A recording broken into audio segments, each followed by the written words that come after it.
हे forest minister को काम को तमे नुह ए चीफ कंजर्वेटर सोईच ए डीएफ चंदका सोईच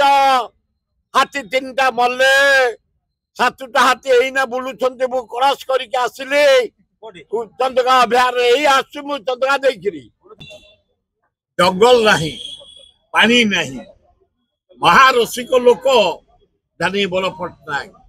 मुंडे पशिला माने काम है से दिन रात घोषणा है चंदका एलिफेंट रिजर्व फॉरेस्ट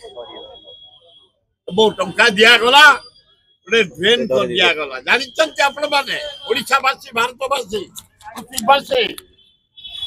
पृथ्वी सिटी पाखे एड़े बड़ जंगल कौटी ना आमर चंदका ठू बाकी डपड़ा पर्यंत हूँ चंदका अभयारण्य एलिफेंट रिजर्व फॉरेस्ट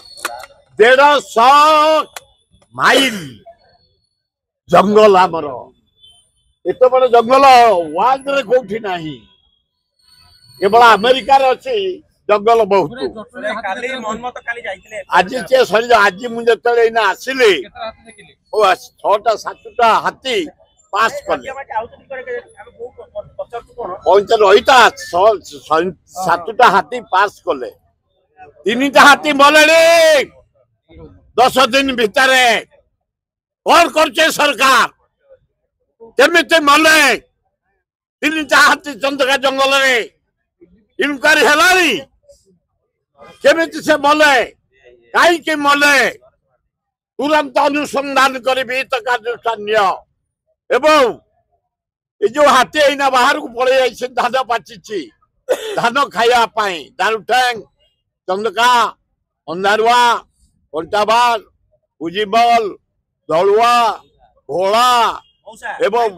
गिरिंगापुट इत्यादि गाँ धान पाची जाइए हाथी ये पैंतरा मार्चंती ये हाथी की पूरा अभयारण्य एवं जो जो जगार से ड्रेन पोती जाइए जो पाचेरी भांगी जाइए रिपेयर कर हाथी पदा को आसी पारे विराट जंगल 150 किलोमीटर माइल जंगल चंदका अभयारण्य आपण मान जरिया निवेदन कर मोहन माझी अपार मुख्यमंत्री हे फॉरेस्ट मिनिस्टर को काम को तमे नुह ए चीफ कंजर्वेटर सोईच ए डीएफ चंदका सोईच हाथी 3टा मल्ले 7टा हाथी एइना बुलुछन्ते मु क्रॉस करिके आसिले चंदका अभयारण्य एई आसु मु चंदका देखिरी हां 7टा बुलुछन्ती दुखदायक धान पाचिले से आसंती एरी हाथींकर सुण प्रतिदिन से चलिए 15 किलोमीटर हाथी धान पचिला बेले 30 किलोमीटर चलिए कारण टेम्पटेड हो जाए धान बासना रे खाइबा हाँ हाँ आके जी बिल पाखक रांपी दे दलिकी खाई